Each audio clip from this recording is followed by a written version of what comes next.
So on the Mini 14, you're saying about 2.5 pounds? Yeah, we can get it down to 2.5, 3 pounds. And that's still totally safe? About like a bolt gun, you're saying? About a bolt action rifle. It feels good that way. We are so driving down to bring him the Mini.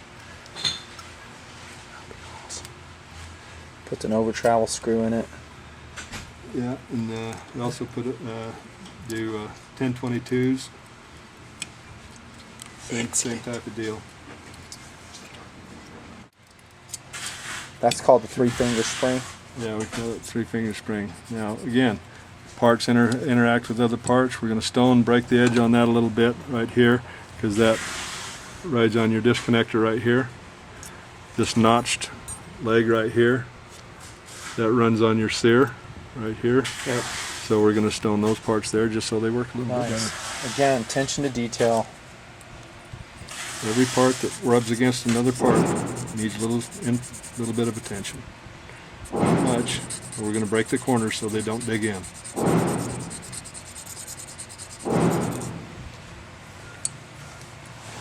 And again, you can feel with the stone when it stops cutting and starts polishing.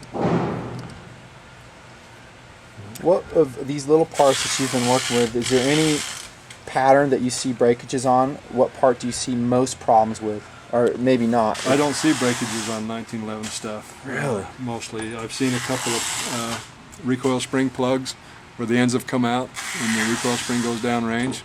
You replace it. Yeah. Internally, there's not a whole bunch that goes wrong. This is a very robust design. Well, there's a good data point for you.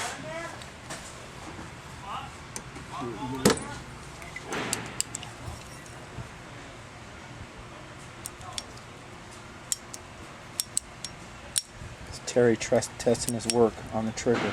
Okay, we get the trigger pulled. We're going to depress the disconnector. Feel it disconnects the sear. Mm-hmm. It'll cock. We let go of the trigger and it resets.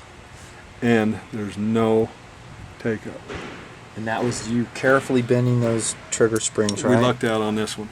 We're probably going to give you a little bit more clearance, because if you get any kind of dirt and stuff like that, your trigger may not reset each and every time. Yeah. So we're gonna, but that's what I wanted to check and see if we're close. But with that at full cock, you've got no trigger movement at all. So that's probably just a little bit too tight. Okay. So.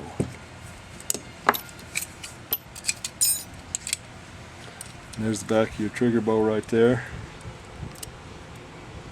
So what we're gonna do, you just take a little punch and tap that forward just lightly.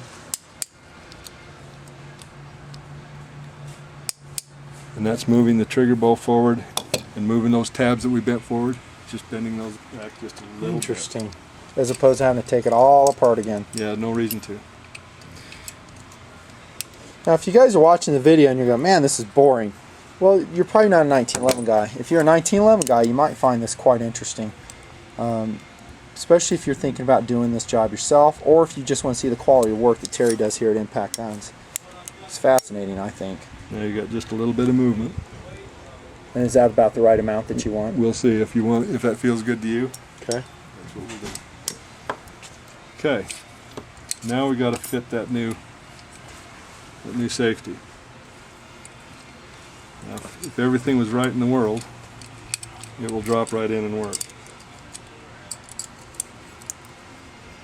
I hope you don't mind if I don't hold my breath.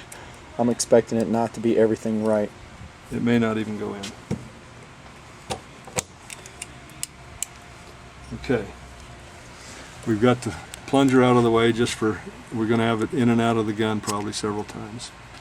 Okay, and this is again the Wilson Combat Value safety that Terry is hand fitting to the Taurus PT 1911. Okay, it won't go in, it won't seat. Okay. And you can see why.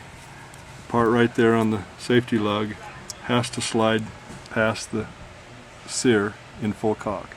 It doesn't even come close. Okay. So it's, like you said, intentionally oversized for fitting purposes, so you can get exactly a nice right. tight. Yeah. So it's the bottom area there on the lug that we need to remove and fit to your sear. Now, I don't know if I mixed up that segment of the video, but I'll just say it again in case I did. I do have a little bit of experience with what Terry's getting ready to do now, and that is the fitting of a safety lever. Mine was with an AR-15 JP trigger, where you have to actually grind down and surface face the engagement portion of the safety on the AR-15, and I screwed it up, did too much. JP was really cool. They sent me another one, and I did the second one right. But again, this is a thing where experience really helps. You kind of know how much to remove.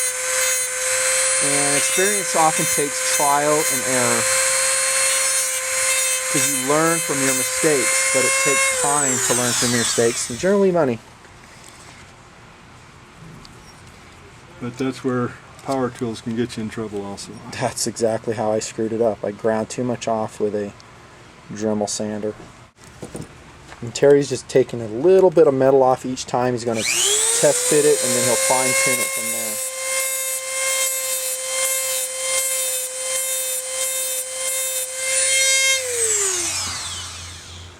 Impact Guns is a family business, isn't it? It is. That's kind of cool. Started with the boss and a couple of partners putting in a little money and starting an internet business and ordering guns when they need to and going from there. It's probably one of the biggest tactical gun and accessory presence, gun presence online, don't you think? I think so. It's still There's some other ones, but biggest part of our business is still internet.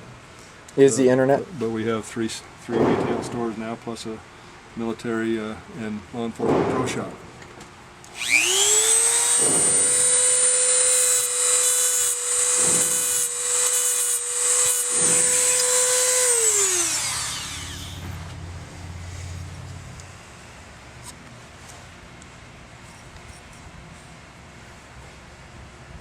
Okay, now it's getting in there.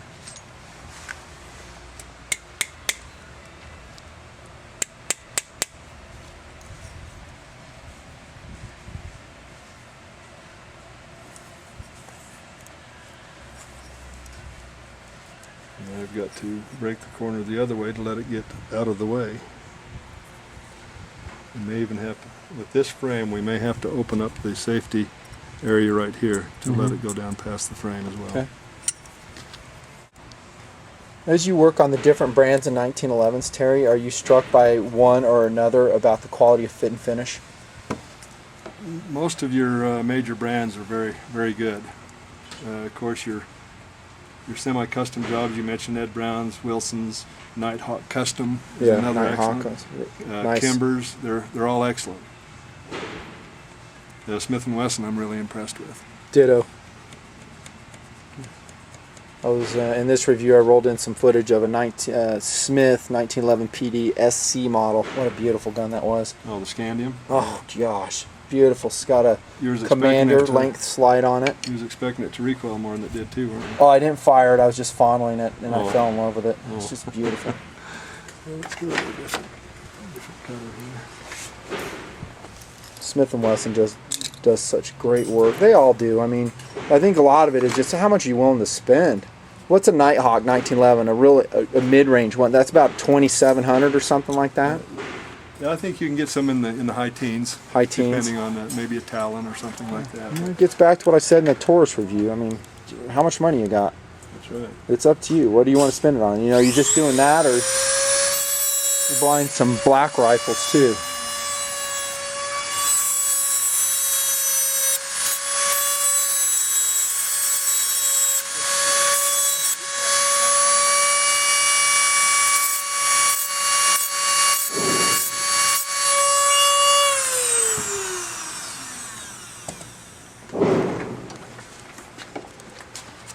Maybe your Duracoating was Might fill that in the hole way a just a little little bit. bit too.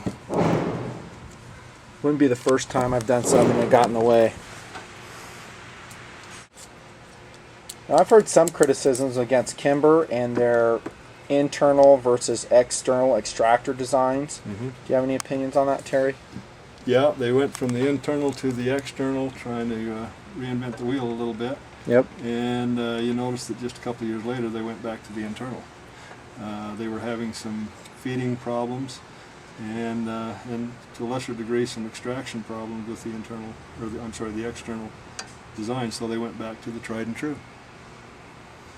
And my opinion is, I think internal extractors work fine as long as the pieces are properly hardened and there's no metallurgical issues. Yes, that's again, they don't make all their own little parts. They're outsourced. Yeah. You can get some that aren't to spec. You can get some that are too hard, some that won't hold a spring. But the good thing about that is you can respring them or replace them. You can retensile them, and a lot of your feeding problems are directly related to the extractor. On that particular make? On any make. Okay. Could be just extractor problems. The internal extractors. Which this gun has, the Taurus PT1911. They start just blooping the rounds out. It may be a mainspring issue, or it may be an extractor issue. The extractor can drop it before it hits the ejector and kicks it clear. If it traps one before the next one comes up, a lot of times it's an extractor. Interesting. If it doesn't quite go into full battery all the time, which this particular gun was doing during break-in, we'll look at the extractor. Okay. And you can break a couple of sharp edges and make sure the tension is correct, and it's a great system. Perfect. You're going to love this gun even more, aren't you? It's going to be awesome. This is, knowing that it's had the master's touch, totally. It's going to be even like extra special to Doodle. Tailored suit for my hands. He's going to love it. That's another thing, I think, when you get work done like this, especially by a gunsmith like Terry, it just increases the value to you. Never mind if you're going to sell it, it's to you. Second kind of cool. To know that it has, well, what you're seeing, the expert fit and finishing of an expert. To me, that's cool. And like I've shown you in many videos before, I have Terry, I have a Ruger 2245 that was done in the Chief AJ shop of Tuscola, Illinois, by Chief AJ in his tribal workshop. And wow. What a great little 22 that is. Yes. Volquartz and trigger. They crown the barrel, trigger job over. Trigger over travel stop on it. Just a beautiful gun. And I'll never sell that gun. Yeah, that's a one of one. That's right.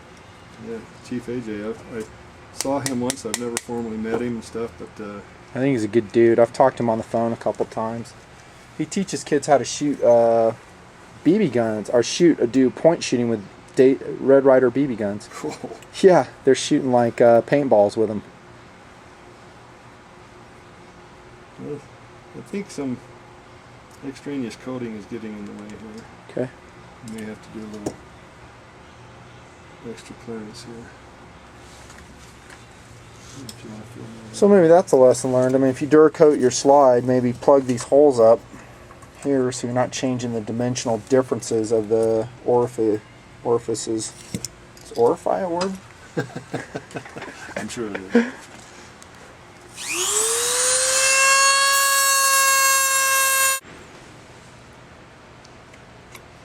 Okay, Terry has finished fitting the trigger. He's doing final assembly. I noticed, Terry, in certain areas you're lubing that up. Any particularities on lubrication from your experience? I have opinions too. As far as the type? Or, yeah. For me, anything that's not petroleum. Really? Stay away from petroleum-based ones, huh? Petroleum will gum up, it'll evaporate and stuff, and it's not as, it doesn't have the lubricity that a good synthetic does. Okay. And without any particular stuff, what we're working on right now, using in that bottle, the Militech bottle, is this one right now, Weapon Shield, that we're just trying out. It's been working really well. Okay, non-petroleum-based lubrication is what Terry's saying from his experience. Good data point. Okay. Now we're going to assemble it far enough so we can pull the trigger and not hurt your frame. So we're going to use the slide here.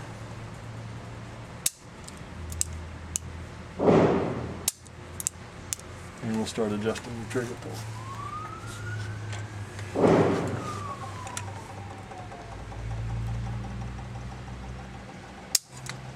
And now we're 5 3/4.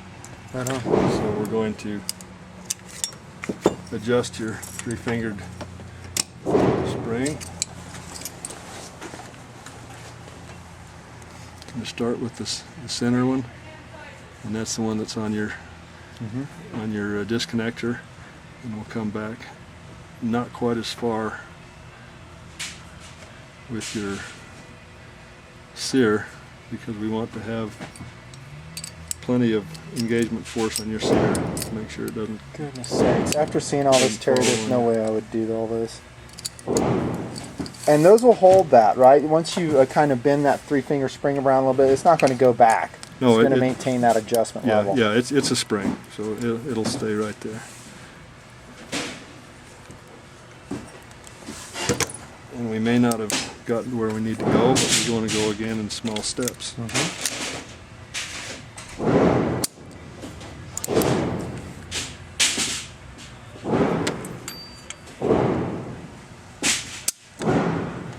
we're down to 5. And you typically on your 1911 triggers are shooting for what, Terry? 4-ish? Between 4 and 5. If it's going to be a target gun or something, you know, we'll go down around 4. You kind of want this to be a defensive firearm type thing. Yeah, I never want to go less than about 4, again, because of vicarious liability. You're right. If you want it to be reliable and so forth and controllable. When we get it close, we'll reassemble it and I'll let you try it. Okay. I'm pretty much sure that whatever you end up doing, Doodle's going to love it. Am I right?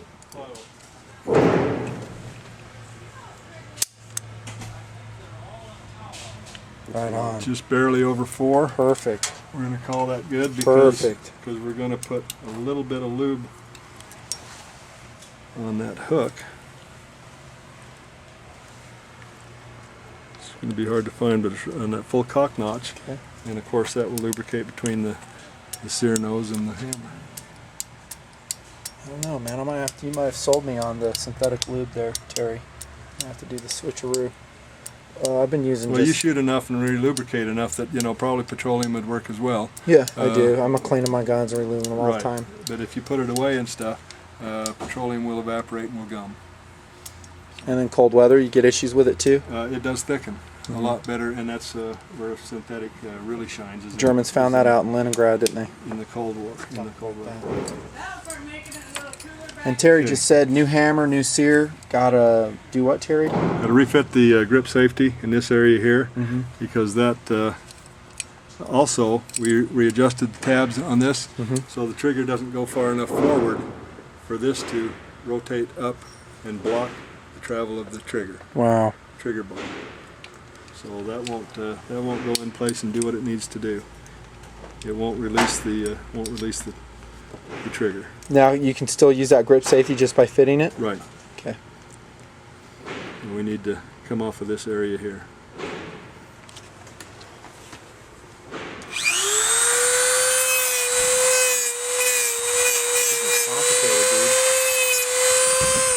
This is not an easy job.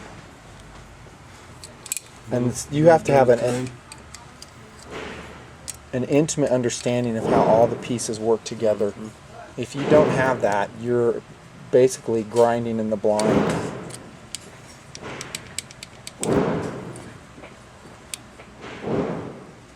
Right here is that forward portion of the finger on your grip safety that we just showed you. That has to come up behind the trigger bow to block it. And it's too long right now, so it won't come back where it belongs. Okay.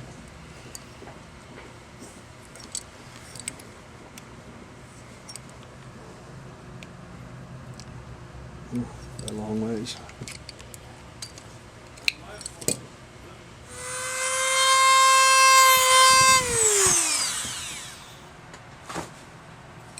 Cat-like reflexes at the bench. Terry Gardner, master gunsmith. Not bad for an old guy. You're not a day over 40. Thank you. Take a few years off. Polish that. Do a lot of deals, the full-length guide rod, and maybe a real close fit race gun or something may happen and stuff, but I just figure it's been working for 100 years without it, So it's not really necessary, is what you're saying? I don't think so. Yeah. I think what tourists try to do is put like a lot of it's marketing, like Well, as many. A lot of it is. Yeah, just And- to say, hey, look at all the custom features we've included on this gun, whether they're absolutely necessary or not. Yeah, they're just fixing something that wasn't broke.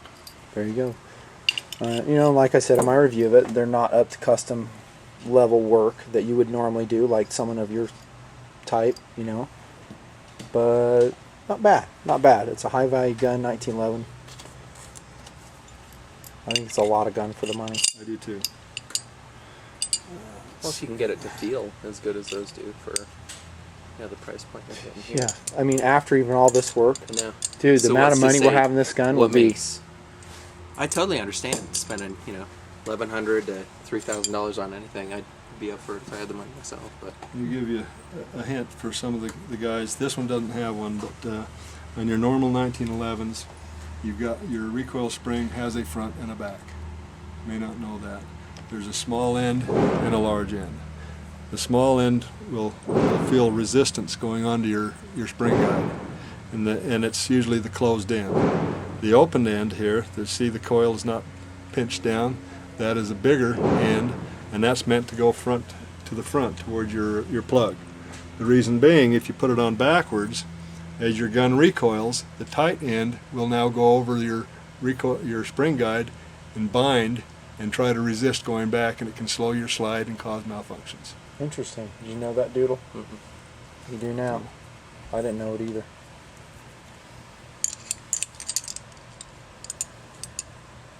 So I'll put the closed end towards the back,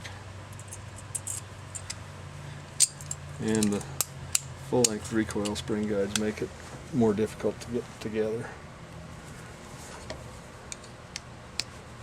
You can field strip a 1911 in about 4 seconds without a full-length recoils guide. Slows it down a little bit more with a full length, huh? Yeah. Do you lube those rails at all, or Yes, no? that's it. You caught me on And that was a separate question I was going to ask you. You can see that Terry's using Miltech. Am I saying that right? Actually, this is Weapon Shield. Weapon shield lube on that.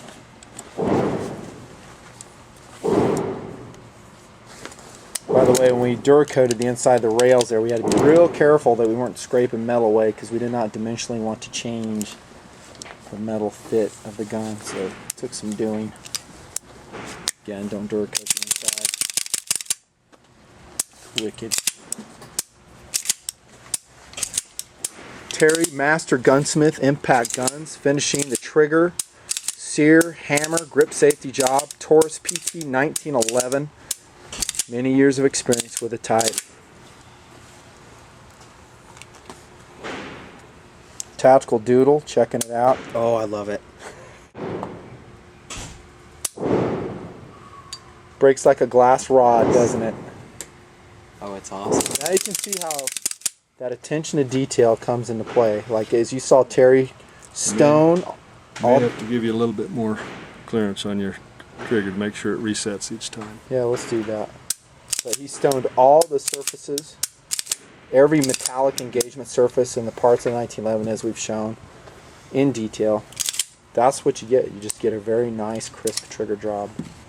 And then look how he checks it too. He just doesn't slam it back together. He's ops checking it to see if he's getting the result that he wants in every dimension. Right now he's going to adjust that trigger takeoff prior to sear disengagement, if I'm not mistaken. That's right. How do you like that Wilson Combat trigger, Doodicle? Love it.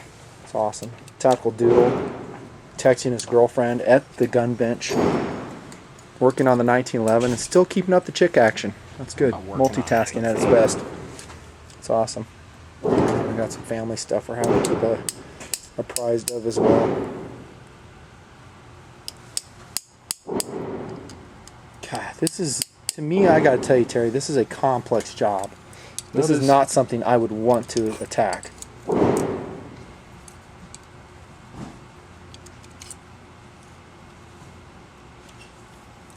Just take it a step at a time, and Let's talk, if guys are watching this, and There you go. I'll put this in both in the sidebar write-up and also in annotation perhaps. So if people want to send you their 1911 or whatever gun for trigger job, let's talk about your fees, Terry, and how that works, shipping and all that.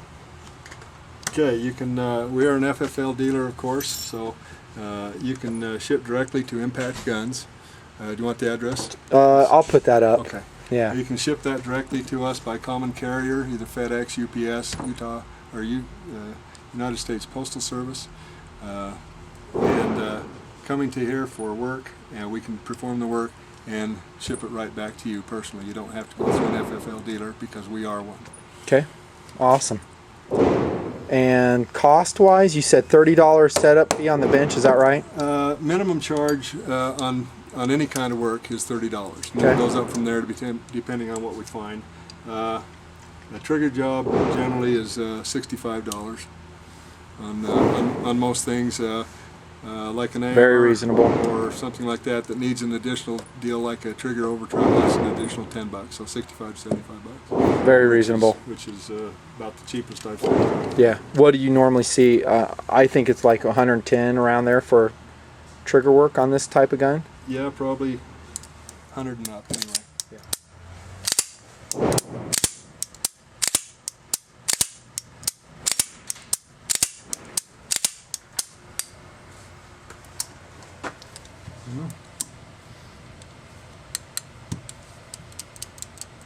Okay, grip safety's working. Safety's off, grip safety is up, and it's working. Press it, and it drops. So, now we'll check the thumb safety with the grip safety depressed, and it holds. Excellent. How's the snick of that safety catch there, dude? Awesome. Blows away the stock, doesn't it? Mm-hmm. Blows away the stock. Every way. There, you film. I want to check it. It's my turn to fondle, bro. I like it when you say Wow, that's nice. Oh, that's a huge improvement. That's a nice trigger. Well done, Terry. Well done. Thank you. Now, if you have any problems, come and see me. Tactical Doodle checking out the modifications on trigger, grip safety, sear and hammer by expert gunsmith Terry Gardner. Impact Guns, the mothership, Ogden, Utah. It was worth the long drive down. Doodle, what do you think about it, dude? I love it. Huge improvement, So huh? cool. And that is a lower profile, single-sided Wilson Combat Safety with a commander style loop hammer on it now. Lift it up a little bit so we can see it. There we go. I like that single-sided more than the stock way, double. I totally do. And again, that's, you know, some people will differ on that. That's the way I like it. We're right-handed here. Nice. Job done. Nothing fancy. Signing off for Impact Guns. We'll come back. We'll have them do that J-frame for us. Model 638. That's a different trigger job. A subcompact revolver. Thanks for joining us. See ya. Nothing fancy.